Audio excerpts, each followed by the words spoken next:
Assalamualaikum warahmatullahi wabarakatuh. Perkenalkan, nama saya Fatma Syari S. Hamir dari kelas 3C dengan NIM 131423051. Di sini saya akan mempresentasikan materi kedua dengan judul Kebijakan Tata Ruang dalam Bidang Kemaritiman yang diampu oleh dosen Profesor Dr. Nofrianti Jafari, SPDI MPDI.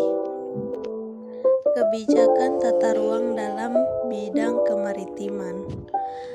Makalah ini membahas tentang kebijakan tata ruang dalam bidang kemaritiman yang merupakan aspek penting dalam menjaga dan mengelola sumber daya laut yang berharga.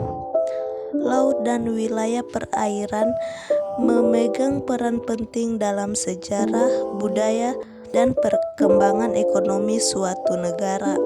Kemaritiman sebagai konsep yang mencakup aspek geografi, ekologi, ekonomi, serta keamanan nasional menjadi semakin relevan di era globalisasi ini.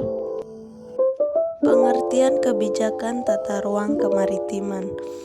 Struktur ruang adalah wujud struktur ruang dan pola ruang yang disusun secara nasional, regional, dan lokal. Struktur ruang merujuk pada susunan pusat permukiman dan sistem jaringan sarana prasarana pendukung aktivitas sosial ekonomi masyarakat.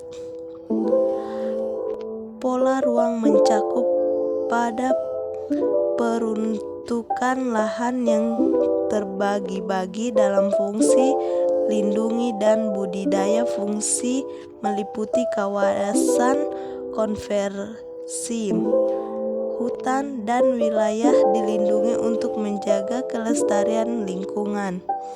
Fungsi budidaya meliputi kawasan permukiman industri dan pertanian. Kebijakan tata ruang kemaritiman adalah serangkaian aturan, rencana, dan pedoman yang disusun oleh pemerintah atau otoriter terkait untuk mengatur pemanfaatan ruang laut secara berkelanjutan. Kebijakan ini mencakup penataan wilayah pesisir, pengaturan aktivitas ekonomi seperti perikanan, pariwisata, dan transportasi laut, serta perlindungan terhadap lingkungan laut. Konflik dalam pemanfaatan ruang laut. Konflik perikanan sering terjadi. Penangkapan ikan yang berlebihan, penggunaan alat tangkap yang merusak, dan sengketa wilayah tangkap. Konflik pariwisata dapat muncul akibat pembangunan infrastruktur yang tidak ramah lingkungan, pencemaran laut, dan konflik yang masyarakat lokal. Konflik transportasi laut dapat terjadi akibatnya pengaturan jalur pelayaran, pencemaran laut akibat tumpukan minyak, dan konflik dengan nelayan. Cara mengelola konflik pemanfaatan ruang laut yaitu identifikasi masalah, dialog dan negosiasi, penerapan aturan dan religius, peningkatan kesadaran. Peningkatan efektif kebijakan tata ruang, mengembangkan kebijakan berbasis data, partisipasi masyarakat, monitoring, dan evaluasi. Pemanfaatan teknologi dalam tata ruang kemaritiman, yaitu sistem informasi geografis, penginderaan jauh, teknologi informasi dan komunikasi TIK.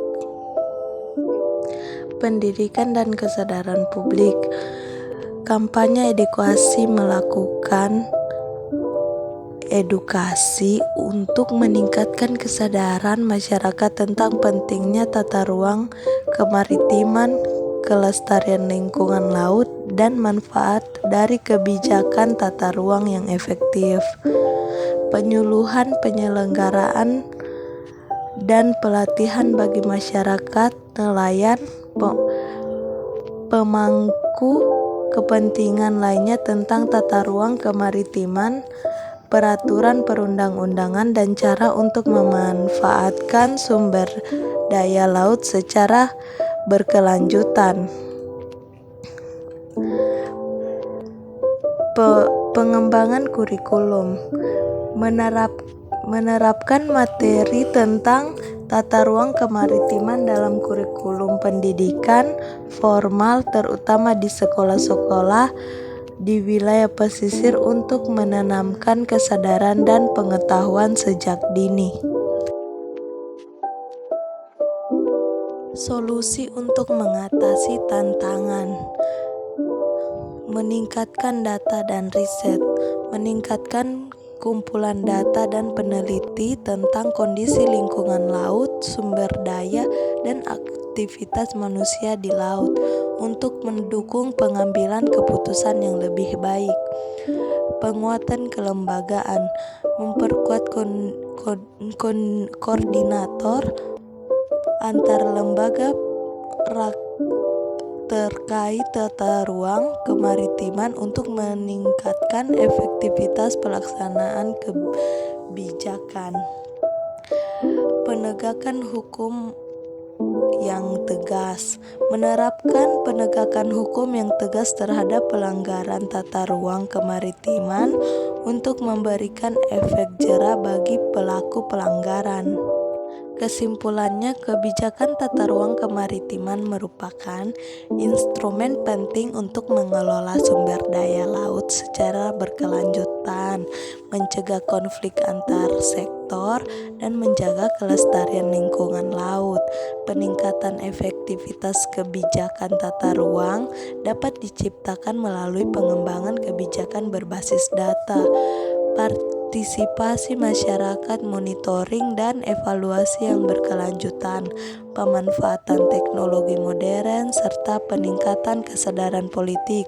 Dengan kebijakan tata ruang yang efektif, diharapkan pemanfaatan ruang laut dapat dilakukan secara adil dan berkelanjutan, mendukung pembangunan yang berwawasan lingkungan, serta menjaga keseimbangan antara kebutuhan manusia dan kelestarian alam.